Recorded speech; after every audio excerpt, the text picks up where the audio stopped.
Sėdėjau ant močiutės verandos, apgaubta švelnaus vakaro vėjelio, kuris atrodė toks ramus, tačiau nesugebėjo nuraminti mano viduje tvyrančio jausmų chaoso. Saulė lėtai leidosi, nudažydama dangų oranžiniais ir rožiniais atspalviais, o tolumos paukščių giesmės kūrė beveik tobulą vaizdą, tačiau viduje viskas buvo netvarka. Man buvo 20 metų ir jaučiausi prislėgtas skubos jausmo, kurio nesugebėjau paaiškinti. Atrodė, kad visi aplinkui tiksliai žinojo, ką jie darė, išskyrus mane. Universitetas, santykiai, ateitis viskas atrodė kaip netikrumo tinklas, kuris mane apgaubė ir jaučiausi pasiklydusi, nežinodama, kaip iš jo ištrūkti. Mano močiutė ponia Lurda, su savo 88 metų gyvenimo patirtimi, visada man suteikdavo nepaaiškinamą ramybę. Kol ji laistė sodo augalus, jos lėti ir atsargus judesiai atrodė lyg nežinotų, kas yra laiko našta. Ji visada mokėjo viską padaryti paprastai, net ir sudėtingiausius dalykus. Jos ramios akys, kupinos istorijų, tyliai mane stebėjo, tarsi žinodamos tikslų momentą, kada reikia prabilti, kantriai laukdamos, kol anksčiau ar vėliau aš pati pradėsiu kalbėti. Dei močiute, aš nežinau, ką darau su savo gyvenimu, prisipažinau, jausdama, kaip sunkiai ištariami žodžiai slegia. Ji sustojo, nusivalė rankas į prijuostę ir nuėjo prie verandos, atsisėdo šalia manęs. Keletą sekundžių ji tylėjo, stebėdama horizontą žvilgsniu, kuris perteikė tiek daug šilumos, kiek ir išminties. Dei Mariana, ji galiausiai pralaužė tylą, kai man buvo 20, aš taip pat nežinojau. Tas jausmas, kai jautiesi pasimetusi, kai atrodo, kad gyvenimas nuolat reikalauja tau daryti viską teisingai, yra tai, ką visi patiria tam tikrų metų. Bet tiesa yra tokia, gyventi nėra apie tai, kad tiksliai žinai, ką daryti kiekviename žingsnyje, bet apie drąsą eiti į priekį, net jei neturi visų atsakymų. Šie žodžiai, ištarti taip ramiai, mane giliai palietė. Aš visada maniau, kad man reikia tikrumo, aiškiai apibrėžtų planų, bet štai čia mano močiutė, su visais savo gyvenimo metais, sako man, kad netikrumas yra kelio dalis. Galbūt, tik galbūt, aš per daug save spaudžiu dėl to, kad dabar nežinau visko. Kai ji kalbėjo, viduje pradėjo augti mišrus palengvėjimo ir nuostabos jausmas. Kiekvienu žodžiu aš pradėjau suprasti, kad mano močiutė, ši moteris, kurią aš visada laikiau nepalaužiamos išminties šaltiniu, taip pat susidūrė su tais pačiais baimės jausmais, su kuriais aš dabar kovoju. Tai suteikė man šiokį tokį paguodos jausmą. Tavo amžiuje, ji tęsė, jei aš taip pat maniau, kad kiekvienas sprendimas buvo esminis, kad kiekviena klaida bus galutinė. Ir būtent tai taip slegia jūs, šiandienos jaunimą. Jūs nešatės naštą manydami, kad turite viską kontroliuoti, nors iš tikrųjų niekas neturi. Aš žiūrėjau į ją šiek tiek netikėdama, nes man ji visada atrodė kaip žmogus, turėjęs viską išspręsta. Bet, močiute, kaip tu tai įveikiai? Kaip susitvarkiai su nežinomybe? Ji nusišypsojo. Aš to neįveikiau. Aš išmokau su ja gyventi. Gyvenimas nėra tiesi linija, Mariana. Nėra slapto recepto, kaip priimti tobulus sprendimus. Mes darome klaidas, mokomės ir keičiame kryptį. Svarbiausia nėra niekada nesuklysti, bet tęsti kelionę toliau, net jei nežinai, koks yra teisingas kelias. Aš atsidusau, pajutau tam tikrą palengvėjimą, bet abejonės vis dar liko. Bet ką daryti, jei suklysiu? O kas, jei priimsiu neteisingą sprendimą ir vėliau gailėsiuosi? Močiutė švelniai paėmė mano ranką ir atsakė su ramia tvirtybe. Tu suklysi ir kai kurių dalykų tikrai gailėsies. Mes visi klystame. Bet būtent šiuose klaidose mes randame stiprybės tęsti.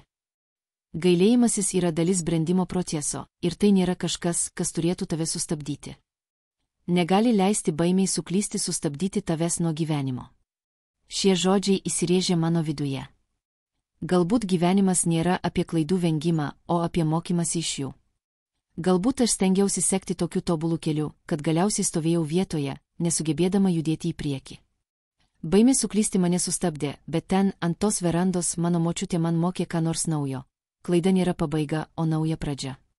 Močiutė pradėjo pasakoti keletą savo istorijų, ir aš supratau, kad ji nepateikė man paruoštų sprendimų, bet siūlė perspektyvas, sukurtas per visą jos gyvenimą. Kalbėdama jos akis švytėjo, prisimindamos praeitį. Kai tavo senelis prarado darbą, pradėjo ji, šitai buvo vienas sunkiausių momentų mano gyvenime. Mes turėjome 3 mažus vaikus, skolos kaupėsi, ir mes neturėjome jokios idėjos, kas bus toliau. Prisimenu, kaip jaučiausi lygiai taip pat, kaip tu dabar, neturėdama pagrindo po kojomis, nežinodama, kur bėgti. Bet tuomet aš išmokau, kad gyvenimas turi juokingą būdą mus pastumėti ten, kur mums reikia eiti, net jei iš pradžių to nesuprantame. Aš buvau nustebinta.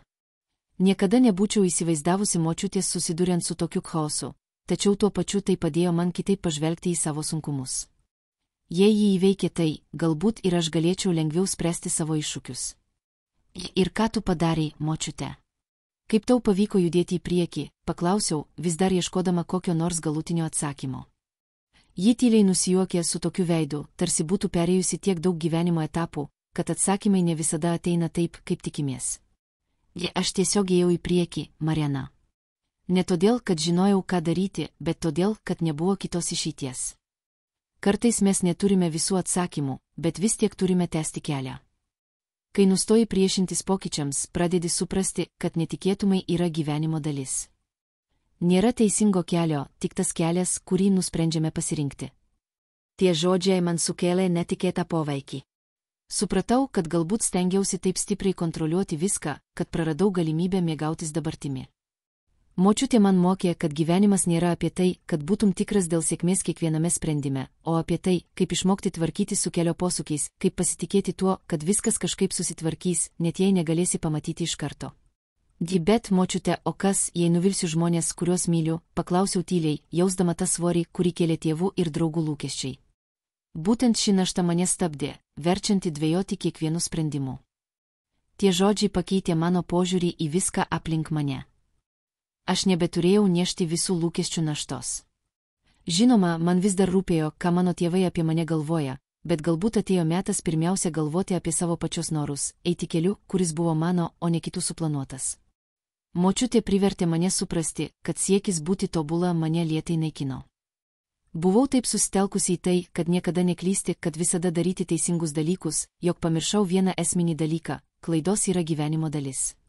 Bet kaip aš galiu nustoti bijoti suklysti, paklausiau, vis dar kovodama su mintimi, kad nesėkmė yra neišvengiama gyvenimo dalis. Tu neprivalai nustoti bijoti, atsakė ji. Baimė visada bus šalia, bet tu gali išmokti su ja žingsniuoti. Drąsa nėra baimės nebuvimas, bet pasirinkimas eiti pirmin, net kai bijai. Ir būtent taip tu pradedi iš tikrųjų gyventi. Tie žodžiai giliai palietė mano širdį. Pirmą kartą pradėjau suprasti, kad baimė neturi būti mano priešas. Galėjau su ja gyventi, bet neleisčiau jai manęs valdyti. Galėjau judėti į priekį, žinodama, kad klaidos yra mano, kaip žmogaus, augimo dalis. Mūsų pokalbiui tęsiantis pradėjau jausti kažką naujo – palengvėjimą. Mano pačios sukurtas spaudimas, nuolatinis noras atitikti kitų lūkesčius, visa tai pradėjo po truputį išnykti. Močiutė man nedavė atsakymų, kurių maniau, kad reikia, bet jis suteikė man kur kas vertingesnį dalyką – laisvę gyventi nereikalaujant turėti visus atsakymus. Tau nereikia žinoti visko dabar, ji pasakė, lyg skaitydama mano mintis. Gyvenimas tau parodys kelią, žingsnis po žingsnio. Tau tereikia būti pasirengusiai eiti į priekį, net jei nežinai, kur eini. Ir tuo metu kažkas manyje pradėjo keistis. Aš neturėjau visų atsakymų, bet buvau pasirengusi eiti, mokytis iš kiekvieno kluptelėjimo ir pasitikėti, kad kažkaip viskas atsidurs savo vietose. Artimiausiomis dienomis daug galvojau apie pokalbį su savo močiute. Viena jos frazė niekaip neišėjo iš mano galvos. Jei širdis yra geriausias kompasas, kokį tik gali turėti. Visada buvau žmogus, kuris siekia kontroliuoti, kuriam prieš priimant sprendimą reikėjo logikos ir aiškumo.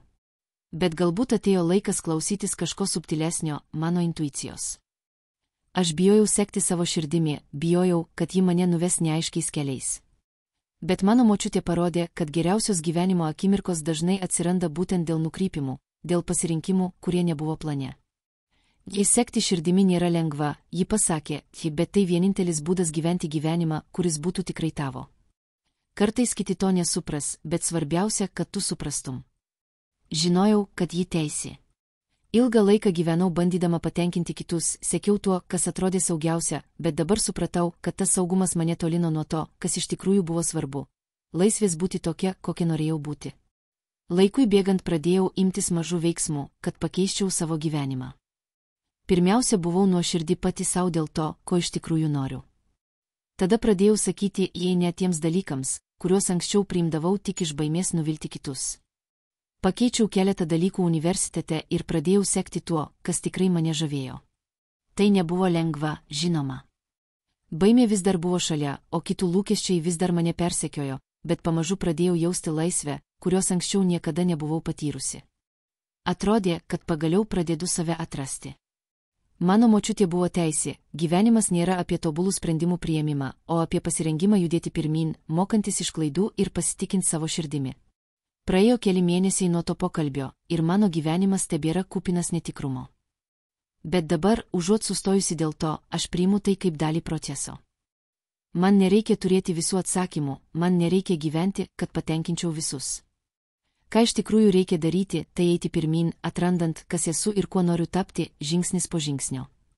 Močiutė išmokė mane, kad gyvenimas yra apie pasirinkimus, apie tai, kaip sekti savo širdimi, net kai kelias atrodo miglotas. Aš vis dar klupinėjau, vis dar bijau, bet dabar žinau, kad kiekvienas nukrypimas, kiekviena klaida mane priartina prie savęs. Ateitis vis dar neaiški, bet pirmą kartą jaučiuosi ramiai dėl to. Ir taip kelias tęsiasi. O kaip tu?